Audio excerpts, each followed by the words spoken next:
Adesima mayem makwa Adom TV kase na ye ebro don hwe kase free samre kopem se nonson ebebo ensema yensa so dia so ne sokorjen ene ye bro se Adom TV kase na ensem no ye di makotene bi ene se ye beko adwa obeka ye tututu e course ma de she bi prepare machuka kafe mutu ananano monse ne compensation empatesika akọ ede ama ebusuafo na wosofo a wono ne hwe kasem so ene okopiem wo mem mrahye bedwafie ehon sensem eno nso ye de bebro nipa bi a wo so wonte ase so wo sika ban de ne nsa beka ene ho nkronba ne nyina ya bɔ no boa e de bro ansa na efiri ho a ye de yani akokyeremu e ankobia nsuo no ankobra nsuo no de ben ena ekoso e wo ho ne nyina da ene sesei ye se ayedobe wo manfo bi asenso no nsimbi e kan we ho na nwumre obudumpi e dokume making kan e de ama ye na ye ho mre ba yepenya da je na afi nsem no ye tutu na asere ne abasa e de ama mame mo akwa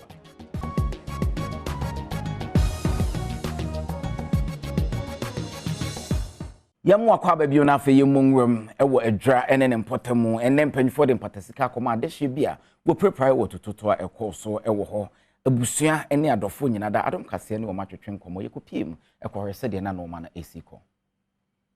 Kaya eye June Sumi 2021 na mabuna wo edwura etisi monten so ene asojafo bi ebo ani enam se wo mo enua baako a woto anananum e won siedo ane yefe no kaka we enam so ema nipa bi mo eprae e wo basabasa yo ekoso e wo edwura no na ban no eti committee bi a na wo mo ye mo nhwehwemu na wo manfo a wo mo eprae no wo mo etimi ahwom na nhwehwemu a wo mo ye wie no ene beto odwa se nipa bi mo a wo mo eprae no aban no edi sikabotene eye 1.2 million Ghana cedis akoma omanfo a womo epraye Chief Director wo Ministry of Interior Adelaide Anokumi ene de sikei ekoma enuanom a womo epraye no wode sika no emom no ensem a wode to dwa no ebini no ti say the young one now you can nine and they just say for life I mean obeto ebu na so for life enti enye na mafo abeya yesi bi the prosthesis sabi obetimi akwohye bi de party enti say the nine no ojina enti emiti na chese ono ne pattern sika no wo afi so ono so ye young na the time na adeni sie no edi 16 be say we be 18 enti emira kakra won anim a chese wo so de body bra enti wo say compensation na patasika na ye de man wo say mu yedu chen wo maka Ohene ono no wo edwura traditional area berima osei hwede a otoso mienu ede abasobode ema aban no se wotu sa na moyi ehwema asumdue abampatemu nimpefo e ka ho ba yi nyina zion mo be hye ye bose asana aba no enya aban de zion ti aban beto commission amoma behwehwe e kwa ye fa so ma sign we e be sign profo zion ampa aban ya nche wo nkura otu commission no etra komase zion nene akwaniaba na yedi akwaniaba nto commission wie wo madwuma no zion no me the recommendations kotwa aban nim say assign no enye siewie ni pa wo nkwa zion ebi eprepra ama sebi baako akwala baako kura wa lose the nine baako zion enti dia ba ne say ese de mpata sika eba zion enya siewie ti dedi kan no wo mo amanya omba bi koye no aban de sika brɛ wo ma zion na aka se de ma me chief director kan no zion wo mo pray no na se doctor for so bam no mo ye assessment no mo hwɛ injury no de se aban anase ye de ma nkwala no so de kɔbɔ wo mo bra zion Efruwa ye ko memu mrahye bedwafie ne osofo hiskasem so kenoforiata okopiem wo memu mrahye bedwafie ekokasaye eche kwan a wo fa so a debt restructuring program jumadie no ekoso ne no eche na otwem se enye compulsory by force enye obi arekete se sanhye no ye de obi hyem omom mpese ombeka ho no empanyifo ye ntoto se de be yi o mafiri mu eno ene nchemu a ene odeman Chebedwafie kwa setena ene eno reken for wi ata eden simbi tu dwa wo kire se aban ne bone homodun ase wona wo mu wo mahomegye ebremu na so so akoto bonds e waskakura bia hodo no obeyi wo mu de afi domestic debt exchange program hye no emo na ogusu kasa no wode to mrahye enim se aban ne domestic debt exchange program hye ya wode baaye no ne bota ye nyina ene se ebebo na oman yi kadodo ayede no eyi ede afi ho no ma we no obama ani ada ho na enye se kwakoye ne kokwam na aboa ama oman yi ka no nyina no wetumi eyi ede afi ho Mr. Speaker, Provisional 2022 fiscal data also show that debt service comprising domestic interest payments, external interest payments, external debt amortization, and payment of domestic maturities not rolled over all amounted to 81.6 billion, constituting 85.1% of all revenues in 2022. This implies that a significant proportion of our revenues were used to service debt in 2022. Mr. Speaker, the picture becomes more dire when we include compensations of employees and transfers to statutory funds.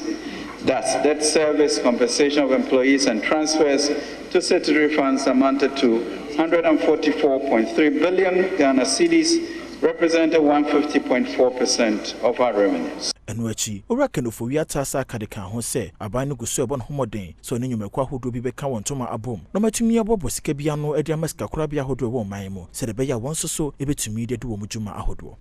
Mr. Speaker, amid the swirling chaos and darkened economic outlook,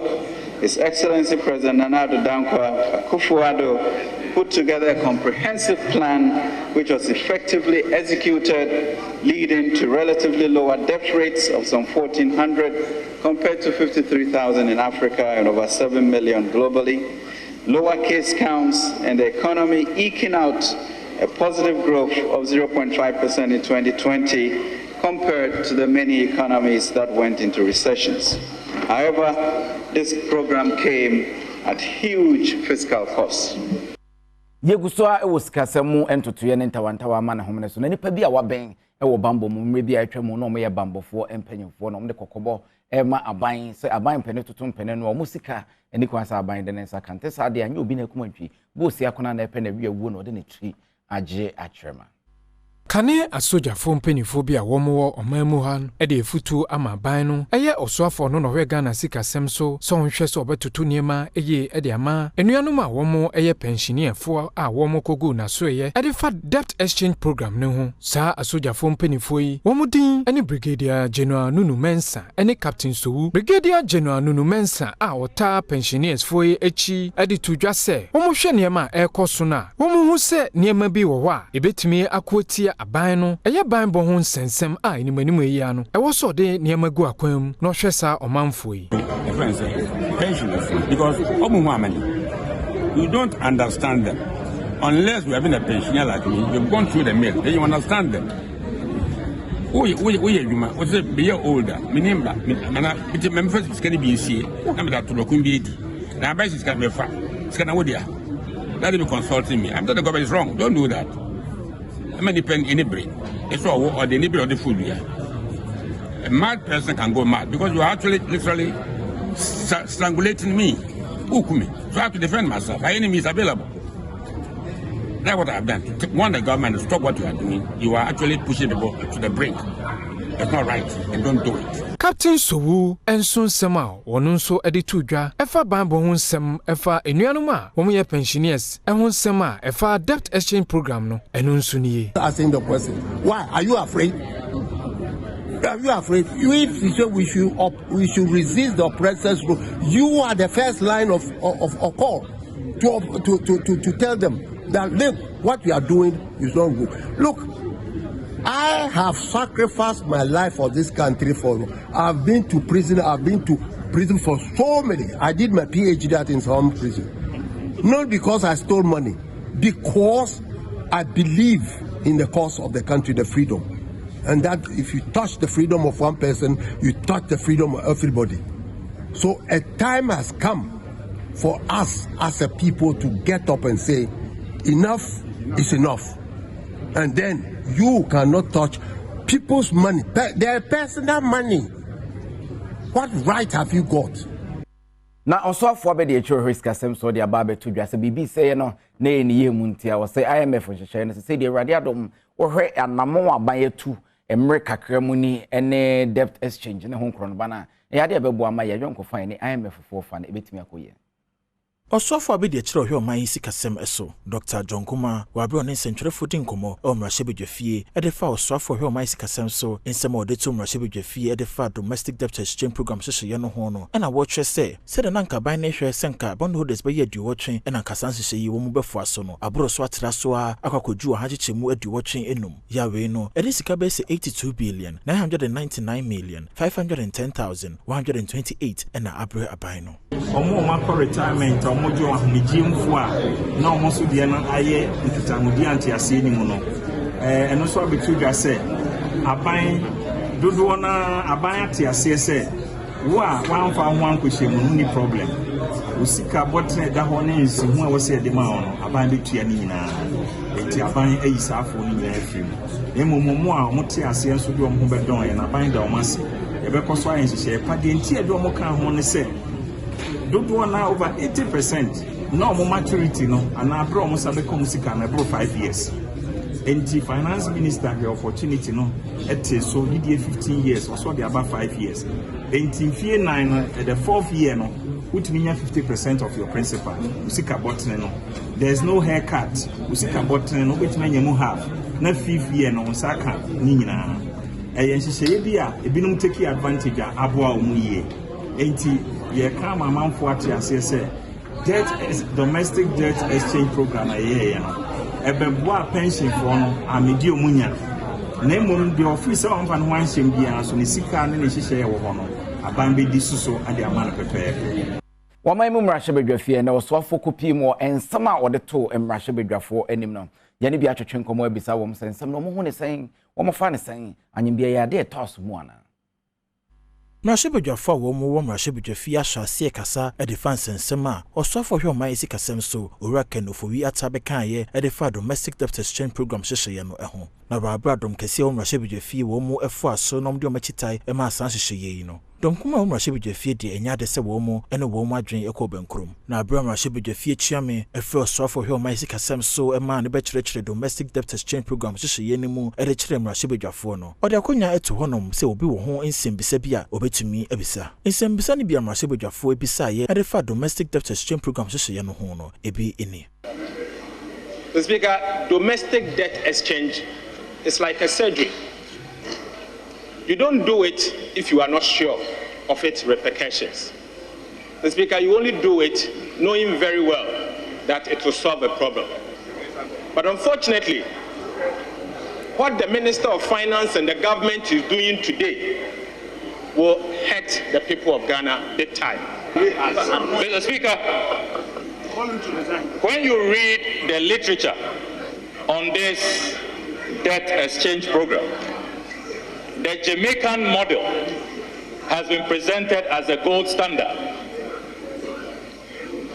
And the few countries who are unfortunate, unlucky, who are doomed,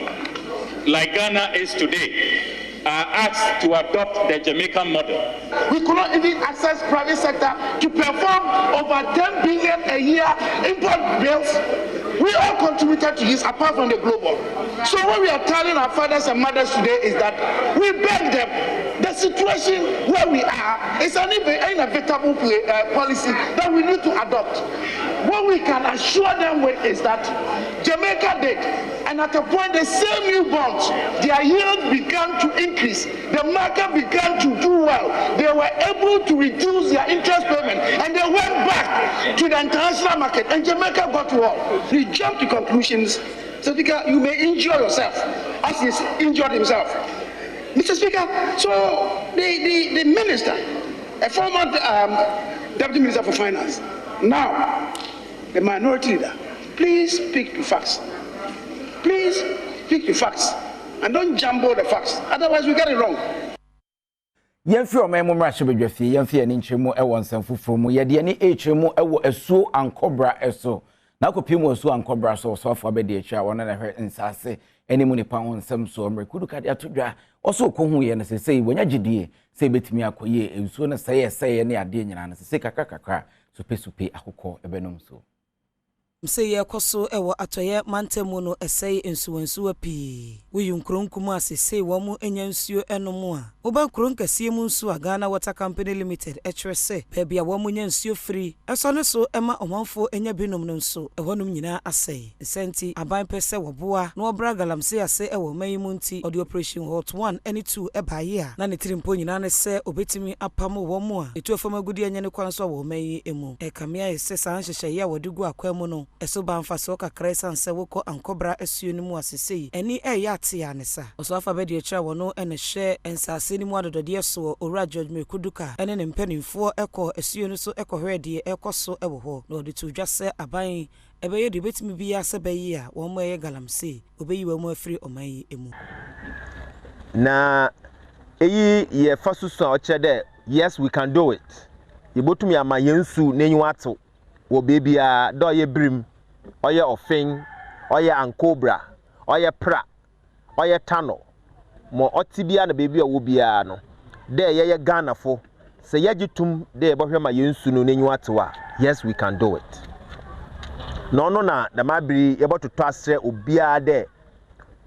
bebia wo bia bebi agine bia no it's also your responsibility onye amemre kuduka mankoteme responsibility anana nado danko akufo ado ne responsibility oye ye nyina as Ghanaians there baby a ye wo bia no ibotum ye gina na ye protect our river bodies na mensi krache welembele esibonzo enso ede ensema wodo bi eto adom kase enim actually ya oyenso it runs through 7 districts all the way from western of Obotanum now along the banks of the river no amanfo na no wodizi wom watchinam wom wonnom wom why bibia nti se oban there galamsey activities or say nsu na or the helping of the brain anu nti na ban ye na adwun there sa nsu be say da the obomodern amanfo te what then how it goes nti we will have to keep the effort so the ministry has to be resourced and then other agencies that are doing the anti-galamsey activities, the MMDAs, the security, all of us. It's a collective effort like they said earlier on. Going forward, no, it will be better than what we see now. Yamfi and Inchemo ye ewo ayokwa ayno adanse asokwa ene mpotemu na arahosema efri hoba ene se odikro wo mpotemu se yaronika wa e dia fana beti na nanom atenase e de sobo abo ne se odikro ka hobe ena galamsey ekoso ewo mpotemu Adom TV kase e de munchemu ebro Adom kase e de apabe piemu ewo adanse ayokwa ewo adanse asokwa mensini emu de piemu ha nyina ene se manna de piemu awo kwakrodua emu a ekrumu hafo nyina na bebo dompem ewo park yi so a omo adwene ekro no empuntuo ho eno na babeto dwa se odi kro wo krodua mu no omo de kwadu mako dunwotwe ena de abono enam so ama akona hina wo adanse fom na e de atudwa se na no entra nchen kakra na ati committee enipa enum so omo enhye kire na onya enhwemu na semre no so na wo se wasan ba obefre na so onipa foforo bi nso na obeyi no amana behwe kro no so a watimi ayi yeni na nan eni nkomo ne emisa na na se edi enti enenne ose na nan entra nchen tukwan kakra me wa brochire na me ba ya no na kro no about charges bebre o se kro no nkoye enti no ese me bana nipa me di kro no ja no ayo di kro no me ni shia bisa no nsemo ekoso di enti akro no nkoye nti mai bo dwa se ebishia ni adwendwene kro ne ho odi kro no mama na tranchen na meyi committee for se ombuhwe kro ne so mame na me anonso me edi maso to form na ma yenhwehwe mu nti no menya enough proof na chese mesi migina bia odi kro ya yese wontra enchen so ewa ha yemisa na na se boni ban eno wa yenti a enne yese wonfa na konwa ento enchen menya galamsey okure mu nti minim di entra amode hye me se me ye galamsey okure mu ya metia me ntu galamsey ko do de bom se me ntranchen no mi problem mi ntum feze mi ntu galamsey bia na makoji sa se na tum na galamsey ska bia so nimo ni ngina fre o me se galamsey nso mi ngutu galamsey enti pani bia fen ko jampon na kutu galamsey ana ode ho nkire me ti media enhame enti me wase me ntranchen me nyintum ze me ntranchen ba to se me ntranchen ya mi ni problem yɛne timamufo okro de mu bi nso ebedi nkomo ne ebisa timamufo ese de akoso e wo kremu yin ɛdɛn na wɔn so wɔ ɛde ɛka ɛfa ɛho na mewura ho de nti a mewura ho ne sɛ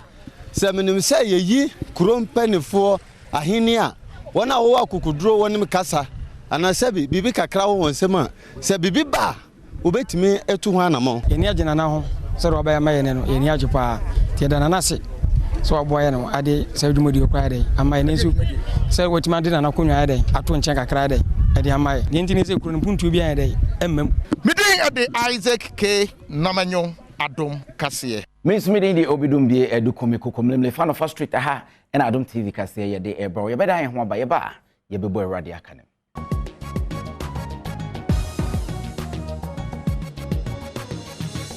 Adom TV Kaseɛ ne yeguso aye de ema no yenkoye nim yekoye nim a ekobi ama ne ho mene so a ye from team Saglame not for sale na just Saglame adan a empanyimfo asisi no omanya ne ntese nipa bi pese wo mokokoton na nya Adom be makwan amene timi abaso nei baba monten ene nsentwofo atwetwe nkomo senti a wasisa agina ye no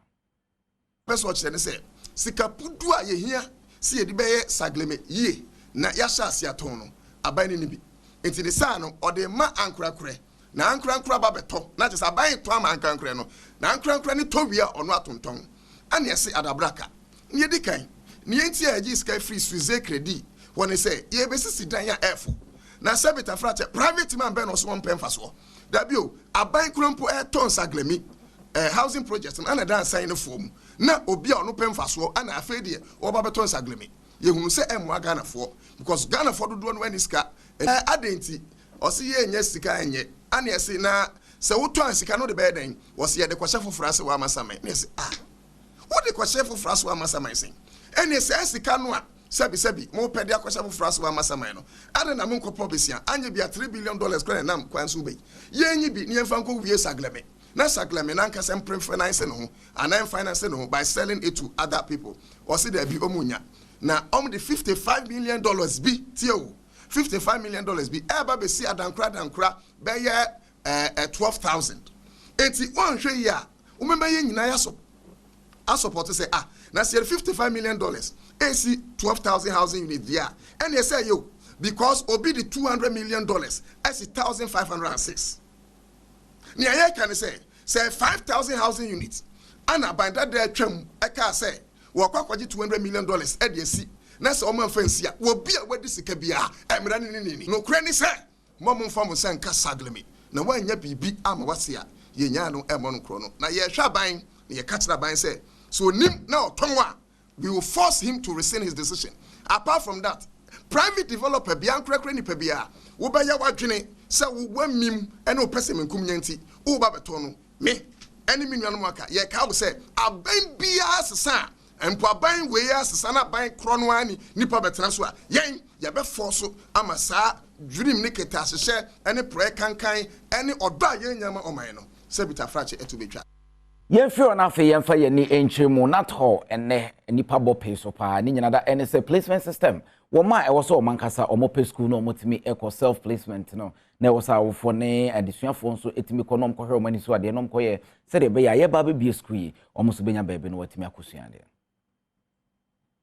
service edibetu twase adesuafo a womo etwere BC in social welfare mpino ne aduonum yenum no sesei woma won kwan amoakọ entoaso suku adesuafo bese empema hasa ene aduoso 370,000 and a school placement system de womo etontoaso suku mu a emu empem oha ene aduosia no 165,000 awosa womo ankasa epe school eko senti ena wofo ne adesuafo pi ena ebebo dompem ewo natola ewo ene resolution center ehwese oha wa womo wono empani for the mfidie betimi aso ano ama womo deputy national coordinator woda free SHS secretariat ano na Africa Mensa ene Adom Kaseɛ ma ne boni kwadwo Mensa Brampa etwetwe nkomo ene wodi tu dwase resolution center na watwinsin edi ene mu edie abrebi obebie se bayi a ohawa adesuafo ne awofo wo no obetimi aso ano ama womo ebi a change of school, change of status, change of program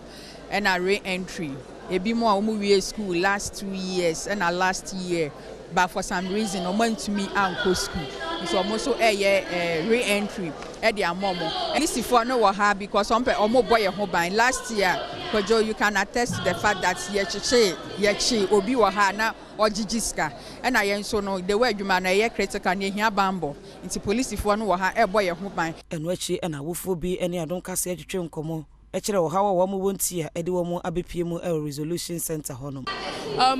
patro ye check schools no ba ye nya ye schools inti abase e be self placement I felt very bad when you said me na school in schools na me to see no nia na me pe no yan fam mama ya mama me last choice na me pe grade ni dey schools ni nyina wanya bi di na choose nyina technical school na yepe East India onya mu we bi ade anka many mejo well you know things are in place and yeah and you go akwa it may advise the parents no say o monka o makoma nto mu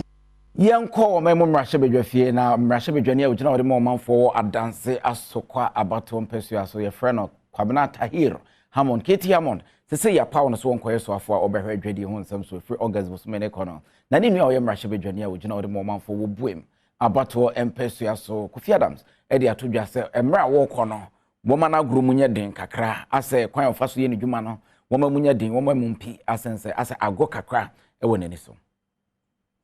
Mrashebejani awo boem constituency Kofi Adams ede futu ama Mrashebejani Keti Hammond sese aban no ede ni din abetudwa se wono na trade ministry wo kohwe so se won hwe se wode niema ebegu akwanmu a ebeboa no ewo ni dwumadi a wokodi ewo ho no Mrashebejani ede ne nsem no atudwa enam video bi enam social media Mrashebejani Keti Hammond ene Mrashebejafo bi enya kasakasa ede fa ekwan ho ensem bi a wo mo de betudwa ewo Mrashebejum onene kobna donko so mo wo mu player moye even though once anipa no or address a press conference no call to the world so behaviors be what we should as much as possible avoid but knowing him as he is and knowing Kobna Donkono that's why you didn't see any fisticuffs that's why you didn't see any anger in the face of what Kobna Donko because only me. But as much as possible, the behavior also autism, especially now, sir, you Ministry of Trade and Industry, a very serious ministry, international relations, Owie no Mrashebejani o price so Davis Opoku ansa enso sem odi tudwa efa Keti Hammond honi. Keti Hammond de. Ye nyina ye wofa no parliament. Sabio to dana tension abafio. Me name Kofiti Adom TV. Obi tinkia kasi na nkofo na gidigidi na ebufo. No, that is not the case. We are brothers first of all. I mean, the only difference is that maybe I'm MPP and this, but tomorrow it can change. So if we are serving Ghana, we are brothers first of all. So KT would find a way of always breaking the ice and creating the impression. I mean, and it's a good sign. We share the KT Bay now share Kobna Donko reaction to it. It will tell you the politics is not in Tokwa. Fear ni nchiremu ewo Kwame Nkrumah suapon ni mu ne kwabata ewo oboase. Erade Adom monsa keska opepe ba ko 1 million a ni nyina da wo mre bebo amampuntudwuma etimi akoso school mo. UST campus ewo oboase ehwe nim se wo mo ebenya moa na wo mo atre wo mo university nim se na ebetimi aye kese no motimi afa ni padom amampuntu aba omamu na we enam so ama Anglo Gold Ashanti ewo oboase edi sika 1 million Ghana cedis akoma sukui se wo de betre university sukuu ponim abra wo mo ede checki ekoma sukui de odi anim eye university relations officer Dr. Daniel Norris Bekon ene kasai started this journey some 3 years ago, and I'm happy to tell you that today the first batch are in the final year, and so it means that by the close of this year, maybe perhaps the next graduation, we are going to be witnessing some of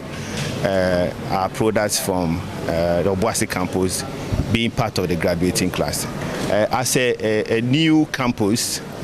you know, we have so many challenges, and we've been working with Anglo Gold Ashanti from the day one. They've been supportive, they've been very supportive, and today is an addition, a donation of 1 million Ghana cedis, which is going to go into infrastructure development efforts on campus and to bring up other necessary amenities that our students will need. So the management of the university, the Vice Chancellor, we are very excited today. Managing Director Ononoda Anglo Gold Ashanti Obuasi Mayano Erike Subontin so Eden Semsi Enetuja. The occasion of presenting a check of $1 million Ghana cedis to the KNUST Obuasi campus to help expand their facilities. This is not the first time it's making such a presentation. Indeed, the setting up of the Obuasi campus of KNUST came about through a collaboration between Anglo Gold Ashanti, the KNUST leadership, and other stakeholders in the Obuasi community as well. This campus being here and the number of students that are enrolled here is helping with the diversification of the local Obuasi economy. Imagine all these 2,000 and over students finding a place to lodge. I know for sure, I know personally that there are private investors already starting to build hostels in Obuasi. Yanko enfinfi mantemo ena dumja jumeko ne dia betodwa wo se no ma hodo bi akande bi a wo hia betumi abo ama odwumade na etimi awie mu die enya dodo na no wonsa aka enkanka ahyan ahodo bi na commander a enfinfi mantemo wona na da dumja jumeko na no woni Adom kase atwetwe nkomo de wo hawo atodwa. Central Regional Commander Edema Ghana National Fire Service ACOF1 John Amelia Amate edi atudwa se sokopemo ewo mfimfini mantemu a akwanhia ekoso ewo ho no ewo soro nanso de afane se recovering track no ebi eniwo eteyade a emwa wo mudwumedi a wo mo edi ehu behia se ebi ebeba ho abro ne Adom News Central for etwetwe nkomo no wo kire mu se mfimfini mantemu wo mo enye bi kra no na enye miensa se wo mo enya baako ewo Kaswa Winiba empatemu a Cape Coast Mankesim any asimfusu so empatemu. I think that the Ewotu Senya area to Winiba, if they can have one, it's okay. The one here, serving all the way from here to Elmina, is equally good. And then if you get one around Asimfusu, a high risk accident-prone area, I think it will be okay. Central Regional Fire Commander John Amelia Mate Enso assigned him Semfu Fosse and a Tuja. They are scattered across the region, except for the new ones that have been carved. The traditionally old ones, we are covered totally. And I can assure you that all our firefighting tenders are in commission, except Asebu, where we have a problem with the engine that is down here that we are servicing. Regional Public Relations Officer Edema Ghana National Fire Service DO3 Abdul Hudu and so Eden Semsi Netuja. The vehicle went to a friendly recovery truck. It is one of the very important or useful equipments you see or accident scene. Until you do accident scene and I won't say a cano a koto baby I yentimi through and I yentimi we can't reach there. We use the recovery truck to be able to access the vehicle before we do our work. Or if it is also an incident, the vehicle or a tree or any other object that is very heavy has blocked access routes, we use this to also clear the route. We use it to move vehicles or objects that are obstructing movement or obstructing fire service in their rescue duties. Oguso a Adom TV kase yebeda ye ho aba yeba yebekwa akohwe apomode. Shops.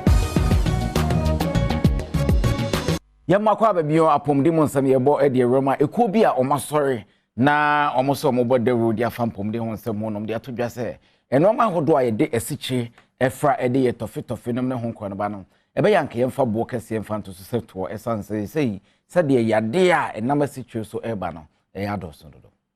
Ekobia womo mamu a womo hwese apomuden betumpon no a womudin ene advocating for health coalition e de abetu dwa se aban no enhwe se wode eto ebeto enuane bia eye esichira omanfo dodo edie na nam so ma womo yare ma ebimukrato anananom wonse do no ebebem national organizer edema public health association James Makion Amoa ene Adom News in Central for kasa no wode to dwa se sene omanfo ewu enam esichire nuane a omanfo edie no eyade a ekosro na de ba kwa ehwemu se ho se esichire nsa ede yare bebre eba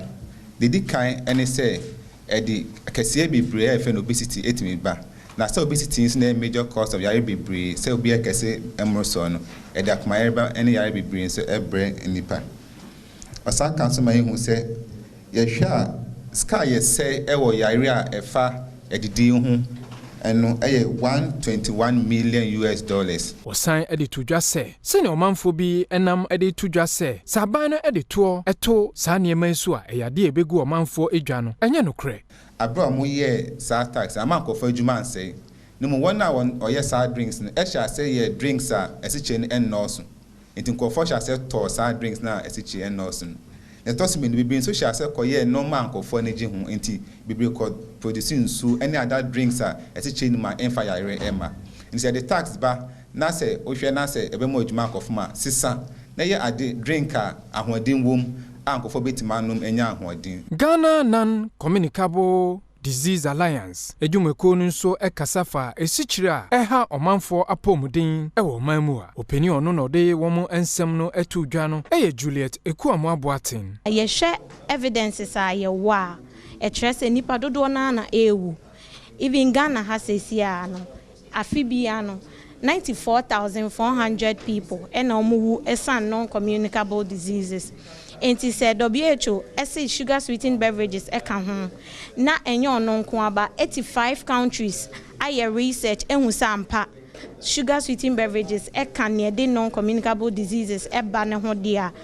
enti omo de taxes atoto omo sugar drinks ewo mo countries ni mo and yes e was a Ghana so yetimi join WHO near the taxes to sugary drinks so for the protection of especially our children. Yade ani twemu kentampo adwadie mu nsem na okopemu ewo ho a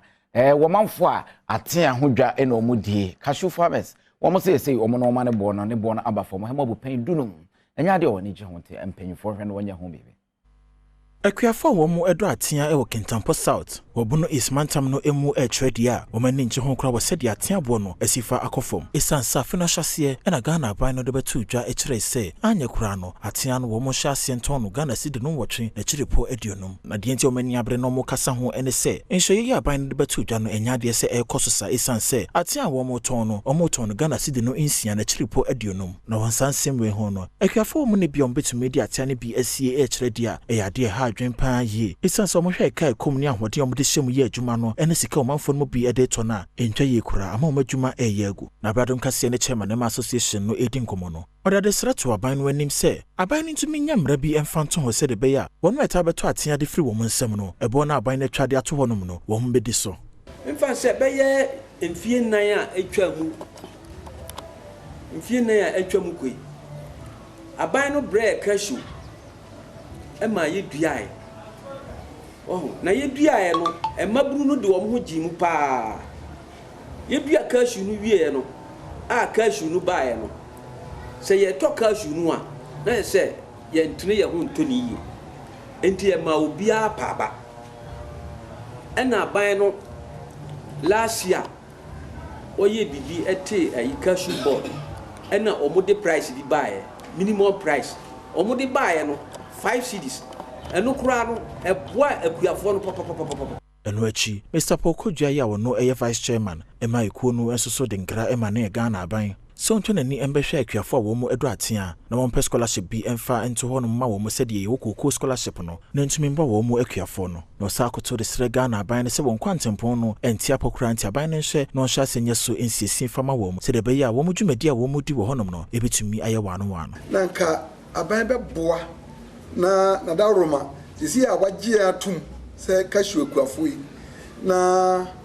otimi de minimum price ni adeba na etimi bo akuafo wetumi akoso aboa nso na yetumi enya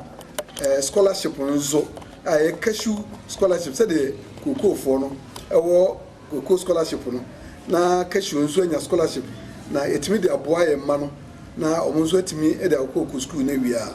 Adom TV kase na eguso ayede ema no de aduru so e agokansi mu nsem Mrs. Mavis Avonyo akwamode sheba akope Visdale papa bi a Visdale show ye na de YouTube wono ene de bro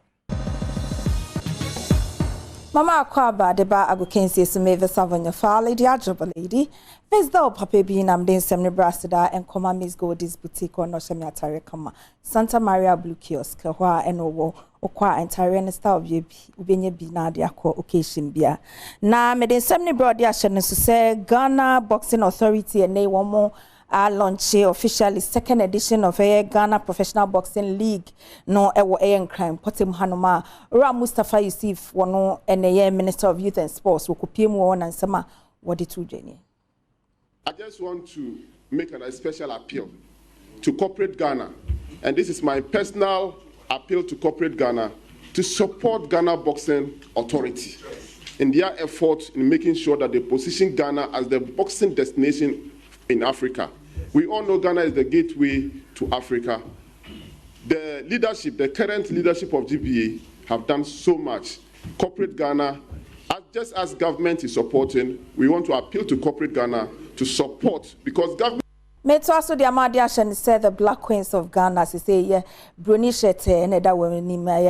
Haptel and they one more every one training no e wo prampama what say ochina nyame adoma one mu too far de akopiem wo Benin Kotonu ho e na one de akensi ayonkofa akensi be ko hyeso kwasi ada one ni Benin na de be hyeso na 25th so next week no one more so atwa so na one ni Togo for so e de ahyeso so yen hwe senia ensem no ete Edia husisi a omode pem so enefu abaye nan no ni nyina abawie a omubu omakatem edi omani akire obi man so mekire Benin ena fe Togo na yankofa kansie mienu omode aposo maba omusi aka ama ne ya eto nsafra omunyina aba campo a sabre de omododo no akoye dionunum anu nti February ne de toso wadunkron omone Benin ene di nka de aposo na omuwie a omasan de omani de akire Togo a February ne de toso adununum no omani Togo maya no so de abomu a ano bebo Black Queens maya yi na team fufura coach fufura ya pa wo no de me di wie kra no hye ne so say we piemu e wo the Visdale show so a new show aba e wo YouTube Fire Lady TV so ene ye no me ena me di ho chia me papa na wo so no ye bisa ansem bi the fast sports ho ya abranti a wo no wo ye Kumawood actor nei wo san so eto nyom kom ena eye ne nyom hit maker abranti Frank Naro ene yankasa oba so no papa bi ahwene pokua wo mo eche o madwen e wo se no mpese o mo hu sports ewo Ghana se na ebeko ebetumpon yentie. Now how do you want to see Ghana sports in the in the year 2023? How do you want to see Ghana sports? We need to build more facilities. Okay, thank you. To grow, to build like young talent no more because Ghana you're good players but because of pitch and why quality. What do you think should be done to make women football in Ghana attractive? Me who say publicity no enye more. Okay. Social media presence enye more. Okay. And e ba na sana be attractive, e be man kofoni e di echire, and e be Ensem Kakrami International Producers Boabwa no ema mede ebre wunie na ene eye yankasa yoba so no wo try en wa hapa woman camera woman ankasa papa ba tina kokko pa ene na wo die happy blessed birthday kese pa enkoma tina nyame shura papa po edwuma multimedia etina eho ensem no kwaku edukumi be maso no bi wodi aka ne to aso de ama man sha no fe ye bra kwaku Mr. Ada emfa sanka fidie no media me just so you'll be doing be kwa kwa dokum ya mbesi ya ni akramo ya domasi